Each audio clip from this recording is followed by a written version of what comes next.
ऐनक के बावजूद लक्ष्मी को धुंधला धुंधला नजर आया। कमर पर हाथ रखे वह देर तक सड़क के किनारे खड़ी रही। यहां तक तो पहुंच गई, अब आगे कहाँ जाए, किससे पूछे, क्या करे? सर्दी के मौसम को दोपहर ढलते देर नहीं लगती। अंधेरा हो गया तो वह कहीं की नहीं रहेगी। इतने में दाईं ओर से एक धूमिल सा पुंज उसकी ओर बढ़ता नजर आया, जो आगे बढ़ता जाता और कुछ कुछ स्पष्ट होता जाता था। कोई आदमी है, इससे पूछ कर देखूं। परंतु पुरुष की वह धूमिल सी काया ऐन उसके सामने पहुंचकर एक मकान की ओर घूम गई। वीर जी, सुनो तो, बेटा, बाबू बनारसीदास का मकान कहाँ है? आदमी ठिठक गया। क्षण भर उसकी आंखें जर्जर बुढ़िया पर टिकी रहीं। फिर वह आगे बढ़ाया। चाची लक्ष्मी, हाय बच्चा, तूने मुझे झट से पहचान लिया। तू मेरी गोमा का बेटा है, तू मेरा रामलाल है ना?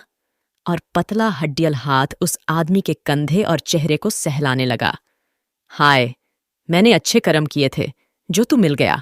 मैं कहूं, अब भी अंधेरा हो गया तो मैं कहाँ मारी मारी फिरूंगी? मेरे दिल को ठंड पड़ गई। बच्चा राजी खुशी हो, महाराज तुम्हें सलामत रखे। बुढ़िया सिर ऊंचा उठाकर बचे खुचे 2 दांतों से मुस्कुराती असीसें देने लगी। बेटा, दुनिया से जाने का वक्त आ गया। मैंने कहा, आंख रहते एक बार अपनी गोमा को तो देख लूं। कौन जाने नसीब में फिर मिलना हो या न हो। फिर कमर पर हाथ रखकर बड़े आग्रह से बोली, मुझे उसके पास ले चल बेटा। घंटे भर से यहां भटक रही हूं, कोई पूछने वाला नहीं। मैं कहूं, मिले बगैर तो मैं जाऊंगी नहीं। हाथ का सहारा दिए रामलाल बुढ़िया को अंदर ले चला। अरे गोमा, कहाँ छिपी बैठी है? देख तो, कौन आया है? घर के अंदर कदम रखते हुए चाची लक्ष्मी बत्तख की तरह किकियाई और खिलखिलाकर हंस पड़ी। कुछ नजर नहीं आता बच्चा, आंखों में मोतियाबिंद हो गया है। एक आंख मारी गई है, सारे वक्त लगता है, धूल उड़ रही है। बुढ़िया सांस लेने के लिए रुकी, फिर रास्ता टटोलती धीरे धीरे बरामदा पार करने लगी। डॉक्टर नरसिंहदास ने आंखों का ओन परीक्षण किया, एक आंख ही मारी गई। मैंने कहा, चल माना, एक तो बच गई। भला हो डॉक्टर का, एक तो छोड़ दी। दोनों फोड़ देता तो मैं कुछ कर सकती थी बेटा। आगे की क्या खबर, क्या मालूम, कल ही अंधी हो जाऊं। मैंने सोचा, आंख रहते तो अपनी गोमा को जरूर देखाऊंगी। बुढ़िया धीरे धीरे चलती, कहीं अंधकार और कहीं प्रकाश के पुंजों को लांघती हुई आगे बढ़ने लगी। अरे गोमा, देख तो, तुझसे कौन मिलने आया है? मक्कर साधे कहाँ बैठी है? अपने आगमन की स्वयं सूचना देते हुए चाची लक्ष्मी किकियाई और फिर हंसने लगी। उसकी आवाज मकान के कमरों में से गूंज कर लौट आई। कोई जवाब नहीं आया। बालकराम सेठी की सलिहाज है ना? बेचारी बड़ी अच्छी है, मुझे टांगे पर बिठाकर यहां तक छोड़ गई। मैं बेबस जो हो गई हूं बेटा। बूढ़ा आदमी बेबस हो जाता है। रामलाल ने बुढ़िया को रसोई घर की बगल में एक छोटी सी कोठरी के सामने लाकर खड़ा कर दिया और पांव की ठोकर से दरवाजा खोल दिया। कोठरी में घुप अंधेरा था। रामलाल ने आगे बढ़कर बिजली का बटन दबाया। एक अंधा सा बल्ब टिमटिमाने लगा। अरे गोमा, मछली बनी बैठी है, बोलती क्यों नहीं? कोठरी की सामने वाली दीवार के सहारे एक बूढ़ी औरत खाट पर से पांव लटकाए बैठी थी, पर वह लक्ष्मी को अभी तक नजर नहीं आई। कोठरी में खाट के पायताने के साथ जुड़ा हुआ एक कमोड रखा था और साथ में एक टीन का डिब्बा। बुढ़िया ने एक पटरे पर पांव रखे थे। टांगों पर, जो सूजन के कारण बोझिल हो रही थीं, 2-2 जोड़े फटे मौजों के बढ़े थे। कोठरी में से पेशाब, मैले कपड़ों और बुढ़ापे की गंध आ रही थी। इन लोगों के अंदर आ जाने पर 2 चूहे जो बुढ़िया की खाट पर ऊधम मचा रहे थे, भागकर अपने बिलों में घुस गए। कौन है? धीमी सी आवाज आई। पहचान तो, कौन है? लक्ष्मी बोली। बुढ़िया चुप रही, फिर सहसा घुटनों पर से दोनों हाथ उठाकर आगे की ओर बढ़ाते हुए बोली, आवाज तो लक्ष्मी की लगती है। लक्ष्मी, तू आई है? और कौन होगा? अंधे बल्ब की रोशनी में लक्ष्मी की आंख के सामने गोमा का आकार उभरने में काफी देर लगी। स्थूल देह, उलझे हुए इन्हें गिने सफेद बाल, चौड़ा झुर्रियों भरा चेहरा, जिसमें से 2 कांतिहीन आंखें सामने की ओर देखे जा रही थीं। लक्ष्मी के कांपते हाथ हवा को टटोलते हुए गोमा के कंधों तक जा पहुंचे और दोनों स्त्रियां एक दूसरे से चिपट गईं। जब अलग हुई तो देर तक अपने दुपट्टों में नाक सुड़कती और आंखें पोंछती रहीं। रामलाल ने आगे बढ़कर कोने में रखा एक पीढ़ा उठाया और मां की खाट के सामने रख दिया। बैठो चाची! और लक्ष्मी को दोनों कंधों से पकड़कर धीरे से पीढ़े पर बिठा दिया। मैं उठ नहीं सकती लक्ष्मी, खाट के साथ जुड़ी हूं, तू देख ही रही है। जाना मुझे था, चले वह गए। मेरा धागा लंबा है, जल्दी टूटता नजर नहीं आता। पिछले काम अभी भोगने बाकी हैं। दोनों औरतें देर तक आमने सामने बैठी दुपट्टों में सिसकती रहीं। मैं कहती हूं, हे भगवान, अब तुझे मुझसे क्या लेना है? इतनी बड़ी दुनिया है तेरी, मुझे यहां तेरा कौन सा काम करना रह गया है? तू मुझे संभाल क्यों नहीं लेता? पर नहीं, वह नहीं सुनता। तब मैं कहती हूं, अच्छा, कर ले जो करना चाहता है, कभी तो मुझ पर तरस खाएगा। लक्ष्मी ने मुंह पर से दुपट्टा हटाते हुए कहा, जब से दिल्ली आई हूं दिल तड़पता रहा है कि कब गोमा से मिलूंगी, कब गोमा से मिलूंगी। देर तक दोनों औरतें सिर हिलाती और आहें भरती रहीं। फिर गोमा अपने बेटे की ओर सिर घुमाकर बोली, बेटा, लक्ष्मी तेरी चाची है, पहचाना इसे या नहीं? इस पर लक्ष्मी हुमक कर बोल उठी, हाय, इसी ने तो मुझे पहचाना। मैं अंधी क्या पहचानूंगी? यही तो मुझे अंदर लाया। मैंने झट पहचान लिया मां, कुशल्या के ब्याह पर मिली थी, बहुत मुद्दत हो गई। बेटा, लक्ष्मी के साथ मैंने बड़े अच्छे दिन बिताए हैं। इसे क्या मालूम, ये तब पैदा ही कहाँ हुआ था? रामलाल के बाल कनपटियों पर सफेद हो रहे थे और एक छोटी सी गोल मटोल तोंद पतलून की पेटी में कसी बाहर निकलने के लिए हाँफ रही थी। अपनी बलगामी खांसी के कारण रामलाल सारे वक्त मुंह से सांस लेता था। उस वक्त तेरी गोद में श्यामा थी और मेरी विद्या बस यही 4-5 साल की रही होगी। क्यों लक्ष्मी? हाय, विद्या मेरी आंखों के सामने आ गई, बिल्कुल गुड़िया जैसी। कैसी खिड़ुली थी। कहते हुए लक्ष्मी दुपट्टे के कोर से फिर आंखें पोंछने लगी। कोई किस किस को याद करें, तेरी सुरस्वती किसी से कम थी, यूं हंसती हंसती चली गई। श्यामा किसी से कम थी? छोटी कहाँ है? वह जालंधर में रहती है, वहां उसका घरवाला नौकरी करता है।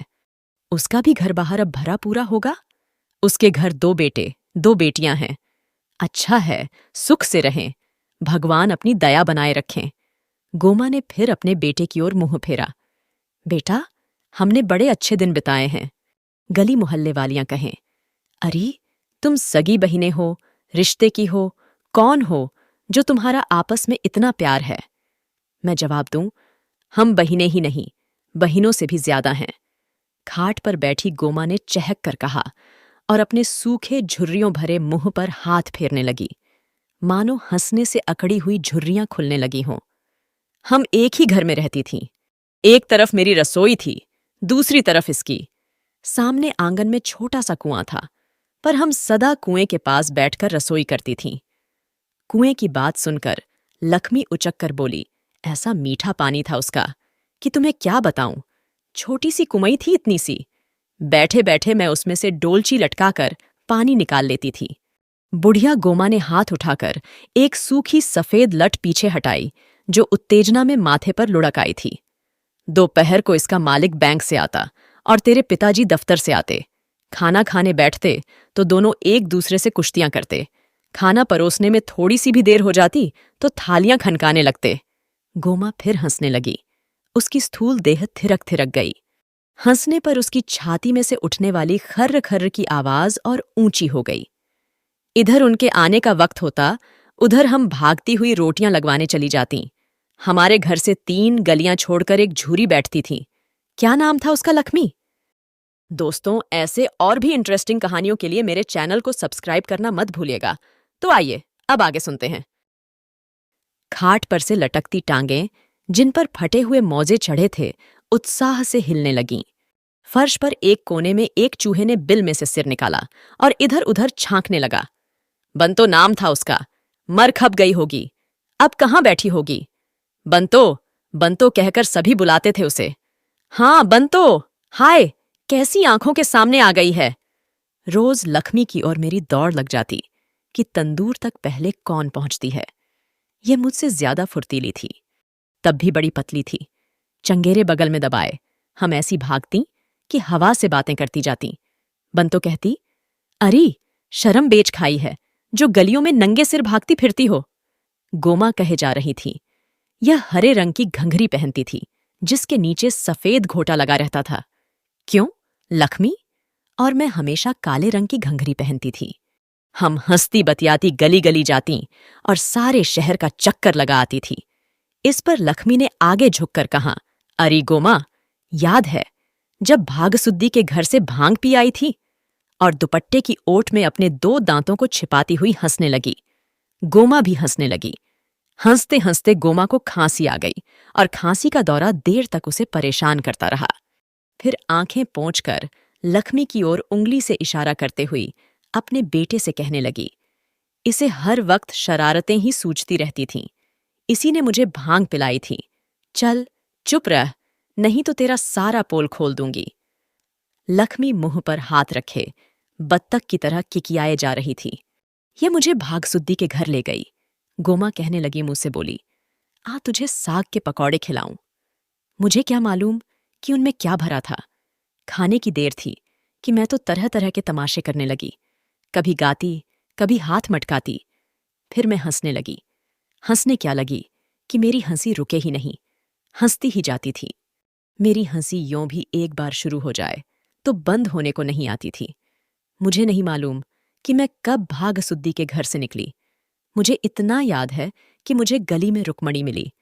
रुक्मणी याद है लक्ष्मी? वही ट्रंकों वाले श्यामलाल की घरवाली। कहने लगी, हाय री गोमा, तुझे क्या हो गया है? पागलों की तरह हंसे जा रही है। बस जी, उसका यह कहना था कि मेरी हंसी बंद हो गई। हाय, मुझे क्या हो गया है? हाय, मुझे क्या हो गया है? मैं बोलने लगी और अंदर ही अंदर मेरा दिल गोते खाने लगा। ऐसी बुरी मेरी हालत हुई कि तुम्हें क्या बताऊं। और इस सारी शरारत की जड़ तेरी यह चाची थी जो तेरे सामने बैठी है। तू कौन सी कम थी, नहले पर दहला थी।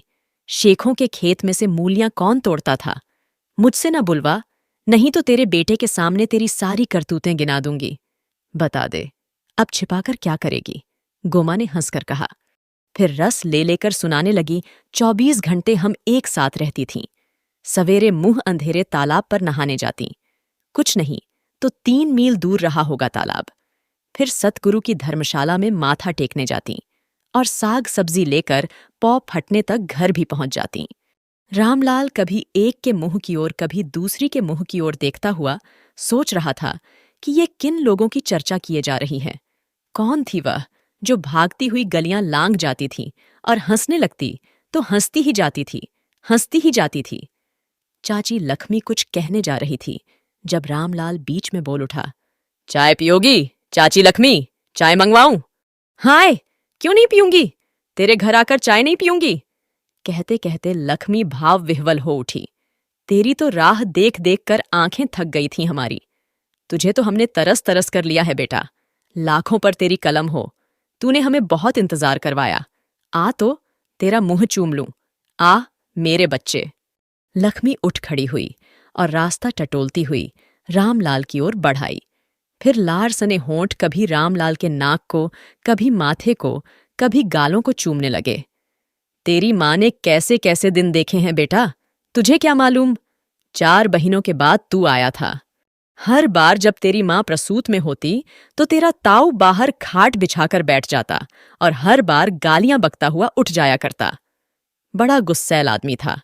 एक एक करके चारों का दाना पानी दुनिया से उठ गया। तब तू आया। सलामत रहो बेटा, जुग जुग जियो। रामलाल दीवार के साथ पीठ लगाए खड़ा सिर हिलाता रहा। फिर लक्ष्मी के दोनों कंधे पकड़ धीरे से उसे पीढ़े पर बिठा दिया और कुछ खाने का सामान लाने बाहर चला गया। जब लौट कर आया तो दोनों सहेलियां गा रही थीं। लक्ष्मी की किकियाती आवाज और गोमा की खरखराती आवाज से कोठरी गूंज रही थी। खाट पर बैठी उसकी माँ आंखें बंद किए दोनों हाथों से अपने सूजे हुए घुटनों पर ताल दे रही थीं। जेठ माया दा माण न करिए, माया काग बंदेरे दा, पल विच आवे, छिन विच जावे, सैर करे चौफेरे दा। पर 2 ही पंक्तियां गाने के बाद गोमा का दम फूलने लगा और उसे खांसी आ गई। हाय, नहीं गाया जाता, उसने कहा। पर खांसी रुकने पर वह फिर अगली पंक्ति गाने लगी। गा लेने के बाद सहसा दोनों रुक गईं। गीत का बहुत हिस्सा दोनों भूल चुका थी। छोड़ गोमा, मुझे विराग के गीत अच्छे नहीं लगते। चल वह गीत गाएं जो सुखदेई गाया करती थी। हाय, कैसा मीठा गाती थी, लक्ष्मी ने कहा और नया राग छेड़ दिया। गोमा कुछ देर तक अपनी फूली सांस को ठिकाने पर लाने के लिए रुकी रही। फिर वह भी साथ गाने लगी। गाना सुनकर घर जाग गया। रामलाल का छोटा बेटा अपने एक दोस्त का हाथ पकड़े दरवाजे के बाहर पहुंच गया और सहमी आंखों से कभी दादी की ओर तो कभी दूसरी बुढ़िया की ओर देखने लगा। रसोई का नौकर, जो अभी अभी दोपहर की छुट्टी बिताकर घर लौटा था, दरवाजे की ओट में खड़ा पूरी बत्ती सी निकाले गाना सुनने लगा। गोमा को बार बार खांसी आने लगती। वह खांसती भी जाती और बीच बीच में गाती भी जाती। आखिर उसका दम फिर फूल गया और वह चुप हो गई। खोखली खरज आवाजें सहसा बंद हो जाने से घर भर में मौन छा गया। बच्चे एक दूसरे की ओर देखकर हंसे और खेलने के लिए बाहर भाग गए। सहसा लक्ष्मी बोल उठी, हाय, मेरी कैसी मत मारी गई है। शाम पड़ गई तो मैं कहीं की न रहूंगी।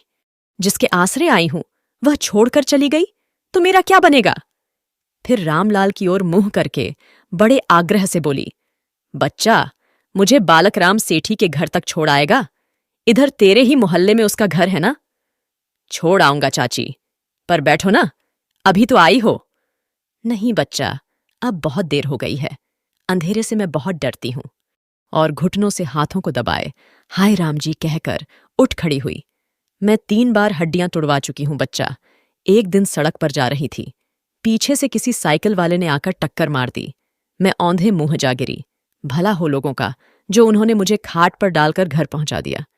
कुछ न पूछो, अपने बस की बात थोड़े ही है। घर वाले सारा वक्त कहते रहते हैं, लक्ष्मी, तेरे पांव घर पर नहीं टिकते, तेरा मरना एक दिन सड़क पर होगा। बुढ़िया किकियाई। फिर गोमा की ओर देखकर बोली, गोमा, तू भी अंग हिलाती रहा कर। बैठ गई तो बैठ ही जाएगी। गोमा सिर हिलाकर बोली, अंग न हिलाऊं तो 2 दिन न जी पाऊं। लक्ष्मी, इस हालत में भी मैंने कुछ नहीं तो 10 सेर रुई काट कर दी है। पूछ ले इसी से, तेरे सामने खड़ा है। लक्ष्मी पैर घसीटती कोठरी के बीचों बीच पहुंच गई और रामलाल की ओर हाथ बढ़ाकर बोली, रात पड़ गई है बच्चा, मैं रात से बहुत डरती हूं। रात बूढ़ों की दुश्मन होती है। मुझे बालकराम सेठी के घर तक छोड़ा। फिर गोमा की ओर घूम गई और हाथ जोड़कर बोली, अच्छा गोमा, अब संजोग ही मिलाए। अब मैं फिर नहीं आऊंगी। अब अगले जन्म में मिलेंगे। मेरा कहा सुना माफ करना, बहिन। और आगे बढ़कर फिर उसकी छाती से चिपट गई। थोड़ी देर बाद रामलाल लक्ष्मी का हाथ थामे उसे बाहर ले जाने लगा। लक्ष्मी की अब भी सांस फूल रही थी और टांगें लरज लरज जाती थीं। कोठरी में से बाहर निकलते हुए रामलाल ने बिजली बुझा दी और दरवाजा बंद कर दिया।